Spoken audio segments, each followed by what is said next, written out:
बचपन से ही मुझे एक आई डिफेक्ट है। मेरी आंखें पास में रखी हुई ऑब्जेक्ट्स को तो क्लियरली देख पाती हैं, लेकिन दूर रखी हुई ऑब्जेक्ट्स ये से धुंधली नजर आती हैं। तो मेरे आई डिफेक्ट का नाम हो गया शॉर्ट साइटेड, मतलब कि पास में रखी हुई ऑब्जेक्ट्स को देखने की क्षमता। और मेरा एक दोस्त है अश्विन, इसे बिल्कुल ही उल्टा आई डिफेक्ट है। इसकी आंखें दूर रखे हुए ऑब्जेक्ट्स को तो क्लियरली देख सकती हैं, लेकिन पास में रखी हुई ऑब्जेक्ट्स ये से धुंधली नजर आती हैं। तो यानी कि इसके आई डिफेक्ट का नाम है फार साइटेड, मतलब कि दूर रखी हुई ऑब्जेक्ट्स को देखने की क्षमता। अब आप इस वीडियो में बात करते हैं कि हम दोनों की आंखें कैसे अलग हैं नॉर्मल आंखों से, जिनके कारण हमारी आंखों में ये डिफेक्ट आ रहा है।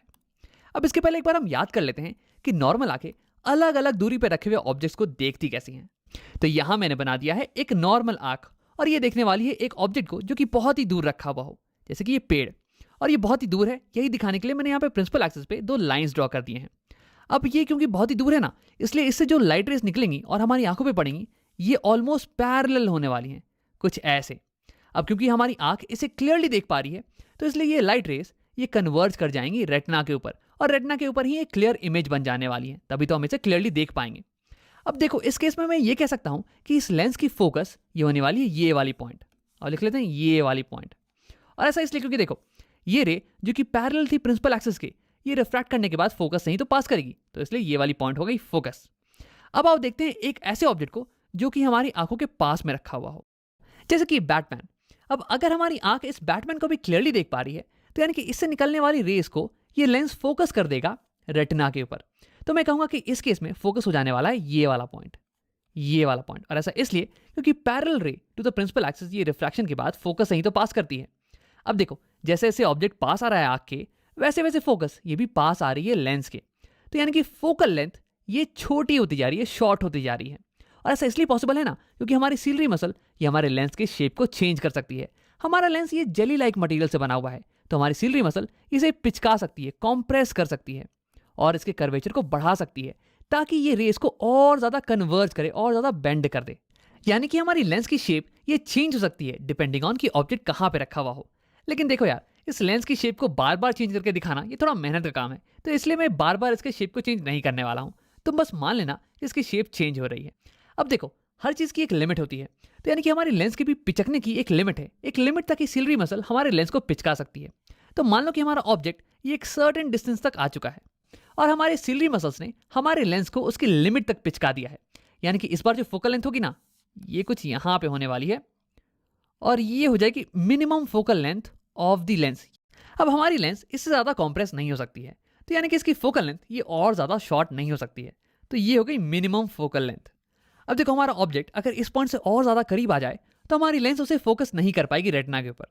तो इस पॉइंट को हम नाम देते हैं as near point of the eye, और इसे हम रिप्रेजेंट करते हैं कैपिटल लेटर डी से। अब देखो, मेन पॉइंट अभी तक का ये था कि अगर ऑब्जेक्ट अलग अलग डिस्टेंस पे रखा हुआ हो, तो हमारी लेंस ये अपने फोकल लेंथ को चेंज करेगी, ताकि ये उसकी इमेज को फोकस कर पाए रेटिना के ऊपर। और हमारी जो फोकस है ना, ये लाई करने वाली है इस रेंज के अंदर। ये हो जाएगा मिनिमम फोकस, और ये हो जाने वाली है मैक्सिमम फोकस, मैक्सिमम फोकस। अब इसके बारे में हमने डिटेल में बात किया था कुछ पिछले वीडियोस में, तो अगर तुम्हें ये समझने में थोड़ी डिफिकल्टी आ रही है ना, तो एक बार पिछला वीडियो देख के आ जाओ। तो अब देखते हैं कि डिफेक्टिव आइज ये कैसे अलग होती है नॉर्मल आइज से। अगर मैं तुम्हें शॉर्ट में बताऊं, तो डिफेक्टिव आई लेंस की पावर ये या तो ज्यादा होगी या तो कम होगी compare to normal eye lens की पावर से। अब आओ इसे समझते हैं। मैं सबसे पहले इस बैटमैन को हटा देता हूं, और हम लेते हैं सबसे पहले हाई पावर का केस। ऐसी डिफेक्टिव आई लेंस जिसकी पावर ये हाई है compare to normal eye lens से। तो देखो, हाई पावर का मतलब हो गया कि हाई बेंडिंग कैपेसिटी, ये रेस को ज्यादा मोड़ सकता है। यानी कि इस लेंस की फोकल लेंथ ये थोड़ा और ज्यादा पास में होने वाली है। यानी कि मिनिमम फोकल लेंथ ये भी थोड़ा पास में होगी, और मैक्सिमम फोकल लेंथ ये भी थोड़ा और पास में हो जाएगी। यानी कि ये जो रेंज है ना फोकस का, ये थोड़ा घसक जाने वाला है ऐसे। तो अगर हमारी आंख ये पास में रखे हुए किसी ऑब्जेक्ट पे फोकस कर रही हो, जैसे कि ये बैटमैन, तो इससे निकलने वाला एक रे जो कि ऑप्टिकल सेंटर के थ्रू जाए, ये तो अनडेविएटेड जाने वाला है, और दूसरा रे जो कि जाएगा पैरेलल प्रिंसिपल एक्सिस के, ये रिफ्रैक्ट कर जाने वाला है। अब अगर हमारी आंख इसे क्लियरली देख सकती है, तो यानी कि ये रे ये ऐसे बेंड करेगा ना, ताकि ये पहली रे के साथ मिल जाए रेटिना के ऊपर ही इंटरसेक्शन हो, और एक क्लियर इमेज बन जाए, कुछ ऐसे। तो देखो, इस केस में मैं कहूंगा कि इस लेंस की फोकस ये यहां लाई करती है, यहां पे, और ये वाली फोकस ये इस लेंस के फोकस के रेंज के बीच में लाई कर रही है, इसके अंदर ही लाई कर रही है। यानी कि हमारी ये आंख ये पास वाले ऑब्जेक्ट को तो देख सकती है क्लियरली। ये केस बिल्कुल ही पॉसिबल है। अब आओ देखते हैं कि अगर एक ऑब्जेक्ट कहीं दूर पे रखा हुआ हो तो क्या होता है। तो हम ले लेते हैं अपने ट्री को। अब इससे जो लाइट रेस आ रही होंगी ये ऑलमोस्ट पैरेलल होने वाली है। अब एक लाइट रे जो कि ऑप्टिकल सेंटर के थ्रू जाए ये तो अनडेविएटेड पास करने वाली है, और एक लाइट रे जो कि पैरेलल जाएगी प्रिंसिपल एक्सिस के, ये रिफ्रैक्ट करने वाली है। अब अगर इस आर्क को, इस ट्री को क्लियरली देखना है ना, तो ये रिफ्रैक्टेड रे ये कुछ ऐसी बेंड कर जाएगी कि ये पहली वाली रे से जाके मिल जाए रेटिना के ऊपर ही, कुछ ऐसे। अब क्या ये पॉसिबल है? तो देखो इसका मतलब ये हुआ कि इस लेंस की फोकस ये यहां पे लाई करती है, बिल्कुल इस पॉइंट पे। लेकिन यार हमने तो ये पहले ही डिसाइड कर रखा था कि इस लेंस की फोकस का रेंज इसके बीच में होना चाहिए, यहां पे होना चाहिए। यानी कि ये तो रेंज के बाहर लाई कर रहा है, यानी कि मैक्सिमम ये लाइट रे ये इस पॉइंट के थ्रू पास करेगी, कुछ ऐसे। तो यानी कि देखो इस ट्री की इमेज ये बनने वाली है इस पॉइंट पे, इंटरसेक्शन इस पॉइंट पे हो रहा है रेटिना के पहले ही। यानी कि क्योंकि रेटिना के ऊपर एक इमेज नहीं बन रही है, इसलिए हमारी आंख ये दूर रखी हुई ऑब्जेक्ट्स को नहीं देख सकती है क्लियरली। इसे दूर रखी हुई ऑब्जेक्ट्स ये धुंधली नजर आने वाली है। यानी कि अगर लेंस के पास हाई पावर हो तो उसे पास रखी हुई ऑब्जेक्ट तो क्लियरली नजर आती है, लेकिन दूर रखी हुई ऑब्जेक्ट्स ये धुंधली नजर आती हैं। और इस डिफेक्ट को हम बोलते हैं शॉर्ट साइटेडनेस, यानी कि पास में रखे हुए ऑब्जेक्ट्स को देखने की क्षमता, या फिर इसे बायोलॉजी में हम मायोपिया भी बुलाते हैं। अब अगला सवाल हमारे पास ये है कि इस डिफेक्ट को ठीक करने के लिए हमें क्या करना चाहिए। तो देखो इसका अंदाजा तुम्हें पहले से होगा, जिन लोगों को ये डिफेक्ट होता है वो या तो चश्मा लगाते हैं या तो कॉन्टैक्ट लेंसेज पहनते हैं। तो यहाँ पे कौन सा लेंस का इस्तेमाल किया जाए, कन्वर्जिंग लेंस का या फिर डाइवर्जिंग लेंस का? तो देखो अगर हम यहाँ पे कन्वर्जिंग लेंस का इस्तेमाल करें, एक कॉन्वेक्स लेंस का, तो देखो ये तो रेस को और ज्यादा बेंड कर देने वाला है, और ज्यादा कन्वर्ज कर देने वाला है। तो यानी कि इसके कारण फोकल लेंथ और ज्यादा पास आ जाने वाला है। यार ये तो चीजों को और बदतर बना रहा है। हमें तो चाहिए कि फोकल लेंथ थोड़ा पीछे चला जाए, रेटिना पे चला जाए, है ना। तो इसके लिए हमें यहाँ पे एक सूटेबल पावर का डाइवर्जिंग लेंस का इस्तेमाल करना पड़ेगा, ऐसे। तो देखो ये रेस को डाइवर्ज कर देने वाला है, और फिर ये रेस हमारी आंखों में पड़ेगी ताकि हमारी आंखें इसे आसानी से रेटिना पे फोकस कर पाएं। अब इसी चीज को देखने के कई तरीके हैं। एक तरीका तो ये है कि इस केस में हमारी लेंस की पावर ये थोड़ी ज्यादा है नॉर्मल आंख से, तो इसकी पावर को हमें कम करना चाहिए। तो देखो कम करने के लिए हम यहाँ पे डाइवर्जिंग लेंस का इस्तेमाल कर रहे हैं। डाइवर्जिंग लेंस की पावर ये नेगेटिव होती है, तो यानी कि ओवरऑल पावर ये थोड़ी कम हो जाने वाली है, और हमारा जो फोकल लेंथ है ना ये थोड़ा पीछे शिफ्ट हो जाने वाला है। अब इसी चीज को देखने का एक और नजरिया ये है कि हमारी लेंस ये पास में रखी हुई ऑब्जेक्ट्स को तो क्लियरली देख पाती है, लेकिन दूर वाली को ही देखने में दिक्कत होती है। तो अगर मैं यहाँ पे एक डाइवर्जिंग लेंस रख दूं, तो ये डाइवर्जिंग लेंस ये दूर रखी हुई ऑब्जेक्ट्स की इमेज ये कहीं पास में बना देने वाला है यहाँ पे, और उसके बाद इन इमेजेस को हमारी आंख क्लियरली देख सकती है, इसे ये क्लियरली रेटिना पे फोकस कर सकती है। तो यानी कि शॉर्ट साइटेडनेस या फिर मायोपिया को करेक्ट करने के लिए हमें एक सूटेबल पावर का कनकेव लेंस चाहिए या फिर डाइवर्जिंग लेंस चाहिए। अब ये तो हो गया पहला केस। अब आप बात करते हैं दूसरे केस की, जहां पे हमारी आंख की पावर ये लो हो कंपेयर टू नॉर्मल आई। अब देखो अगर आई लेंस की पावर कम होगी ना, तो ये लाइट रेस को ज्यादा बेंड नहीं कर पाएगा, कम ही बेंड करेगा। तो यानी कि फोकस अब दूर शिफ्ट हो जाने वाला है, यानी कि ये रेंज ऑफ फोकस ये थोड़ा अब दूर शिफ्ट हो जाने वाले हैं, कुछ ऐसे। तो क्यों नहीं तुम वीडियो को पॉज करो और ये पता लगाने की कोशिश करो कि इस केस में हमारी आंख किस ऑब्जेक्ट पे फोकस कर पाएगी, पास वाली या फिर दूर वाली पे। अब अगर तुमने ट्राई कर लिया है तो आओ देखते हैं। अगर इस दूर रखी हुई ट्री को देखना हो तो रेस कुछ ऐसी आने वाली है, और अगर हमारी आंख इसे क्लियरली देख पा रही है तो यानी कि इन रेस का इंटरसेक्शन यहाँ रेटिना के ऊपर होना चाहिए। तो इस केस में मैं कहूंगा कि हमारी लेंस का फोकस ये यहाँ पे लाई करता है, ये वाला पॉइंट, और ये वाला पॉइंट हमारी लेंस के फोकस के रेंज के अंदर ही लाई कर रहा है। तो ये वाला केस तो टोटली पॉसिबल है, हमारी आंख दूर रखी हुई ऑब्जेक्ट को तो क्लियरली देख सकती है। अब आप देखते हैं कि पास रखी हुई ऑब्जेक्ट के केस में क्या होता है। जैसे कि ये बैटमैन, अब इससे रेस कुछ ऐसी आएंगी, और अगर हमारा आंख इसे क्लियरली देख सकता है तो इंटरसेक्शन इन रेस का यहाँ रेटिना पे होना चाहिए।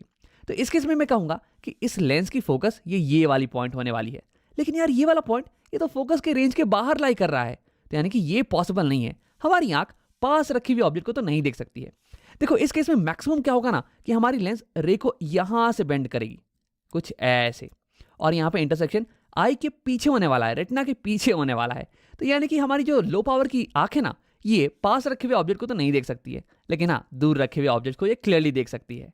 तो इस डिफेक्ट का नाम हो गया फार साइटेडनेस या फिर दूर की चीज को देखने की क्षमता, और इसे हम बायोलॉजी में बुलाते हैं हाइपरमेट्रोपिया। अब आप देखते हैं कि इस डिफेक्ट को ठीक कैसे किया जाए।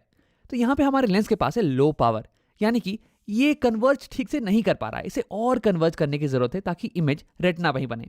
तो इसकी कन्वर्जिंग पावर को बढ़ाने के लिए हम यहाँ पे एक और कन्वर्जिंग लेंस को लगा देने वाले हैं, ऐसे। तो देखो ये इसे और कन्वर्ज करने में मदद करेगा ताकि इमेज वापस से रेटिना पे ही बने। तो हमने अभी तक ये देख लिया कि कैसे मायोपिया के केस में हम दूर रखे हुए ऑब्जेक्ट्स को क्लियरली नहीं देख पाते हैं, और कैसे हाइपरमेट्रोपिया के केस में हम पास रखे हुए ऑब्जेक्ट्स को क्लियरली नहीं देख पाते हैं। अब आप बात करते हैं कि ये दोनों डिफेक्ट्स ये होते कैसे हैं।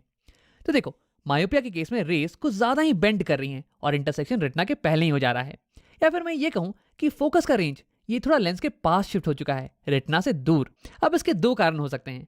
पहला कारण तो ये कि हमारी लेंस ये कुछ ज्यादा ही कर्व्ड हो चुकी है, इसकी कर्वेचर बढ़ चुकी है, जिसके कारण ये रेस को कुछ ज्यादा ही बेंड कर रही है और इंटरसेक्शन रेटिना के पहले हो रहा है। या फिर दूसरा कारण ये कि हमारी लेंस तो नॉर्मल है और हमारा जो फोकस का रेंज है ना, ये भी बिल्कुल नॉर्मल जगह पे है, जैसे कि नॉर्मल आई का होता है। लेकिन हमारी आई बॉल ये कुछ ज्यादा ही बड़ी हो चुकी है, जिसके कारण हमारा रेटिना ये नॉर्मल पोजीशन से पीछे जा चुका है और इसलिए अब इंटरसेक्शन ये पहले हो रहा है रेटिना के। अब आप बात करते हैं हाइपरमेट्रोपिया की। इस केस में रेस बहुत ही कम बेंड कर रहे हैं और इंटरसेक्शन ये रेटिना के पीछे हो रहा है। या फिर मैं ये कहूँ कि फोकस का रेंज ये जो है ना, ये लेंस से थोड़ा दूर शिफ्ट हो चुका है। अब देखो इसके भी दो कारण हैं। कारण नंबर एक ये है कि हमारा लेंस यहाँ पे बहुत ही पतला हो चुका है, इसकी कर्वेचर बहुत ही कम हो चुकी है, जिसके कारण ये रेस बहुत ही कम बेंड कर रही है और इंटरसेक्शन पीछे हो रहा है। कारण नंबर दो ये है कि हो सकता है कि हमारी लेंस ये तो नॉर्मल है, फोकस का रेंज ये भी बिल्कुल ही नॉर्मल पोजीशन पे है, जहाँ पे कि नॉर्मल आई का होना चाहिए, लेकिन अब हमारा आई बॉल ये थोड़ा छोटा हो चुका है और इसलिए हमारी रेटिना ये थोड़ी पास आ चुकी है और इसलिए इंटरसेक्शन ये पीछे हो रहा है। अब देखो ये जो दो डिफेक्ट्स हैं ये बहुत ही छोटी सी प्रॉब्लम है, इन्हें हम आसानी से ठीक कर सकते हैं करेक्टिव लेंसेज का इस्तेमाल करके। अब एक छोटी सी बात, मुझे बचपन में बहुत सारे लोगों ने कहा कि अगर तुम टीवी ज़्यादा देखोगे ना तो तुम्हें ये दो डिफेक्ट्स हो सकते हैं। लेकिन यार ये सही नहीं है, टीवी देखने से ये दो डिफेक्ट्स बिल्कुल नहीं होते हैं। लेकिन इसका मतलब ये नहीं कि तुम टीवी देखना चालू कर दो, उससे और भी कई ज़्यादा दिक्कतें होती हैं। अब आओ वीडियो को एक बार हम लोग समराइज कर लेते हैं। हमने इस वीडियो में मायोपिया और हाइपरमेट्रोपिया नाम के दो डिफेक्ट्स के बारे में बात की। लेकिन देखो इंटरेस्टिंग चीज़ ये है ना कि हमें इनके बारे में याद रखने की कुछ भी ज़रूरत नहीं है। मुझे बस इतना पता है कि एक डिफेक्ट आई लेंस के हाई पावर के कारण होता है और दूसरा डिफेक्ट आई लेंस के लो पावर के कारण होता है। उसके बाद मैं रे डायग्राम का इस्तेमाल करके सारी चीज़ों को निकाल सकता हूँ, तो इसे याद करने की बिल्कुल ज़रूरत नहीं है।